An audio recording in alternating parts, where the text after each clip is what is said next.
Hair style കണ്ടിട്ടല്ലേ? ഈ മുന്തിരിക്കൊല. സൂര്യക്കുട്ടി ഓ എന്തുകൊണ്ട് വിശേഷം? പിന്നെ എനിക്ക് പനിയായിരുന്നു. പനിയായിരുന്നു, അറിഞ്ഞു. എന്റെ അമ്മയ്ക്കും പനിയാ. ഇപ്പൊ ഈ മഴ ആയത് കാരണം മാറി നടന്നോണം. മീനുട്ടി ഒരു ചെലന്തി. ഞങ്ങളെ ചുമ്മാ ഒരു കാര്യം പറഞ്ഞതെന്ന് വെച്ചാൽ എന്റെ ജീവൻ പോവും. മീനുട്ടിയുടെ ഇരട്ട പേരെന്താന്ന് അറിയോ? മോക്കറിയോ മീനുട്ടിയുടെ ഇരട്ട പേര്? ഇതുവരെ അങ്ങനെ ഒന്നും ഇല്ല, ഇപ്പൊ ഒന്നും ഉണ്ടാക്കും. പക്ഷേ പാലയിൽ എല്ലാരും വിളിക്കുന്നത് എട്ടുകാലി. അല്ല, എനിക്ക് എട്ടുകാലിയെ ഭയങ്കര പേടിയാ, അത് എന്നെ കളിയാക്കുന്നതാ. ഒരു 2-3 വർഷം മുമ്പ് എല്ലാരും വിളിച്ചോണ്ടിരുന്ന വെളുത്തുള്ളിന്ന. പിന്നെ അതിനുശേഷം ഇപ്പൊ എട്ടുകാലി. ഞാൻ വെച്ച് മറ്റേ കഥ അതെന്താ അറിയോ ചേച്ചി, എനിക്കിതിനെ ഭയങ്കര പേടിയാ. അപ്പൊ ഞാൻ പറയുമ്പോ എല്ലാരും തമാശയായിട്ട് എന്നോട് കൊറേ പേര് അങ്ങനെ പ്രോഗ്രാമിന് മീനൂട്ടി അങ്ങ് സുന്ദരിയായി വന്നോണ്ടിരിക്കും. എന്നിട്ട് ഞാൻ പക്ഷെ അവരൊക്കെ തിരുത്തി. നിങ്ങക്ക് തോന്നുകയാണ് മേക്കപ്പ് അല്ല, ഒരു രാഗം പാടി കേൾപ്പിച്ചു. തിരുത്തിയോ? രാഗം വേണ്ട വേണ്ട, രാഗം വേണ്ട. പക്ഷെ അതെനിക്ക് സന്തോഷം. എന്നാ ഒരു കാര്യം ചെയ്യട്ടെ, ഒരു എട്ടുകാലി ഇങ്ങനെ പതുക്കെ ഇങ്ങനെ പോവാ. അതിനെപ്പറ്റി ആലോചിച്ചോ? എനിക്ക് ഭയങ്കര പേടി. എനിക്ക് ചാണകക്കുഴി ഉണ്ടോ? ഇല്ല. ഉണ്ടല്ലോ. ഇല്ല, വീട്ടില് പശു ഇല്ലേ? അത് തറവാട്ടിൽ ചാണകക്കുഴി ഉണ്ടോ? അവിടെ ഉണ്ട്. അപ്പൊ ആ എട്ടുകാലി ഇങ്ങനെ പോയിട്ട് ഈ ചാണകക്കുഴിയിലോട്ട് വീണു. തിരിച്ചു കയറിയപ്പം 7 കാലേ ഉള്ളൂ. ഒരു കാലം ഒടിഞ്ഞു പോയി ആ കുഴിക്കാത്ത വീണം. അല്ല, പിന്നെ ഞാൻ പറയാം. അറിയാവോ? എനിക്കറിയായിരുന്നു. പറ. അത് ചാണകത്തിലല്ലേ വീണേ? ആ നാറ്റം കാരണം മൂക്ക് പൊത്തിക്കൊണ്ടിരിക്കുകയാണ്.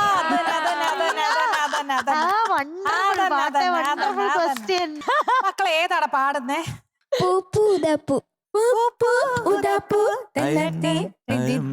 Lyrics Bichu Thirumala sir, music KJ Joy sir, film Pappu, year 1980, പാടിയത് Vaniyamma. Nice selection. All the best. Thank you sir. All the best. Thank you.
Thank you, sir.